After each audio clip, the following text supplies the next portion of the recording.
What is up, guys? Welcome back to the channel and to more WWE 2K20 hidden features. As always, covering some of the things that you might not know are part of this year's game, from Easter eggs, secrets, unique and specific hidden features. Some of these you might know, some you might not, but always remember that you are able to leave your suggestions down in the comments below of other awesome features that you guys want me to show off to the community. Before getting into it, you guys already know, make sure to hit that elbow drop on the like button and have those notifications turned on if you haven't just yet for more content. To start off, we're taking it over to creation because there's always some awesome stuff to find over there. And this year we got a bit extra when it comes to Drew McIntyre. WWE Games updated his trunks as much as possible from this year's Royal Rumble event, but when heading to the lower body to check the trunks out, you will find that he is wearing two trunks instead of just one, just for extra protection, right? So in technicality, it is two sets of attire for him, and by removing his current one, we could use a more black and red version of his attire, which has the same logo but a bit repositioned, and it's one that I personally prefer. Sticking with creation, but this time community creations, after the last patch, patch 1.03, there's another new glitch, and this is actually a good one that I hope WWE Games doesn't remove, and that is that we're able to download as many things as we want from community creation within the same day, because the 20 download limits, it's basically broken. You can continue to download and it will go down all the way up to 0, which then you're not supposed to download anything else for the next 24 hours. But with the recent patch, the game doesn't recognize that and you could just continue to download anything that you want. Taking it old school, we know that just like previous years, there's specific and unique commentary when it comes to certain superstars facing off against each other. And in this year's game, when putting the two franchise player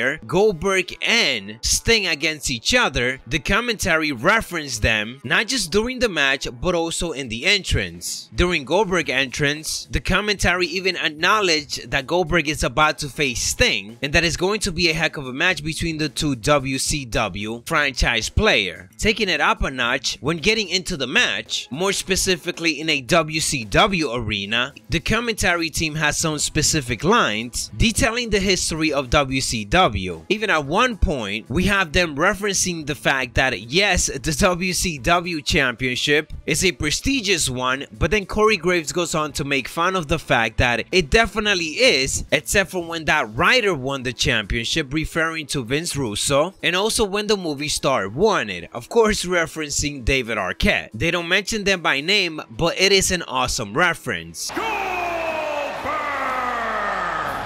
Goldberg's going to need all the momentum he can muster if he wants to topple WCW's other franchise players, the man called Sting.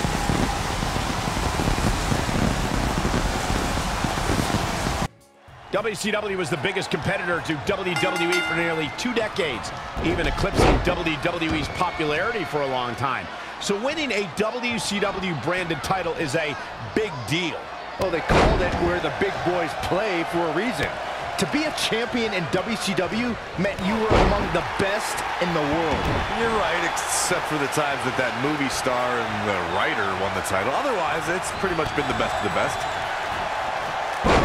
Moving away from the reference but sticking with the audio, and this one is certainly a big botch. When you have Beth Phoenix in a tag team match and she wins the match during the victory scene, we get a big botch audio cue, definitely not supposed to be in the game. Beth Phoenix's name is completely cut out, which leads to Greg Hamilton announcing who is the winner, and then Beth Phoenix's name getting cut off, and then him referencing Tony Chimmel. Some of these audio mistakes are not really rare this year because we actually found a couple of more, which we covered before.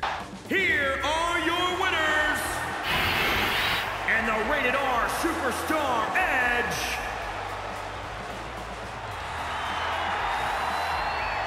Cut. Yeah, and also, Chimmel got kind of hot at me about that. Here are your winners. Taking it to the backstage, previously we covered how there's some magazines laying around, and in it you can see that some of the issues advertise that you're able to get a WWE 2K20 demo code within these magazines so that you could play the game early. Following that, something that you guys pointed out is that on the Undertaker magazine, there's some interesting faces on it, one of them being the former WWE Cruiserweight Champion, Rich Swann, who hasn't been in a WWE game since 2K18. Why would they leave him there? We have no idea, unless of course it was carryover from that previous game. This comes at a very odd time when PC players have been finding a lot of files related to 2K18, giving the impression that this game is more based on that instead of 2K19. Just some very interesting notes. And the last feature, we are taking it over to the fanatic that is Riley Fish, because when looking around his Wrestling Academy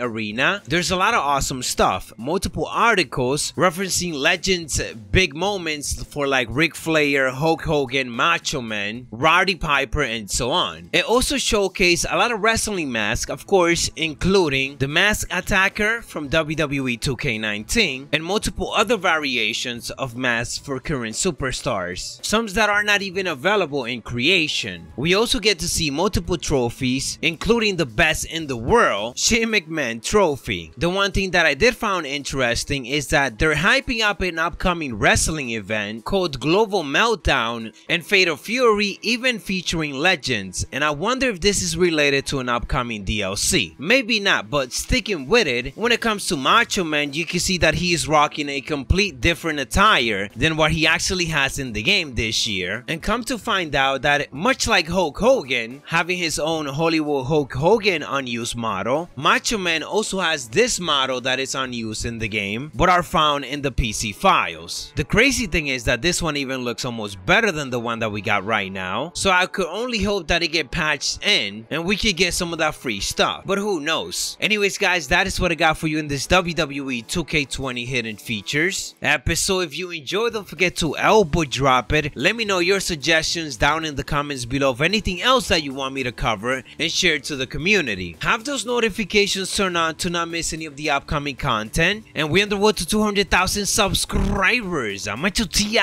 dig it!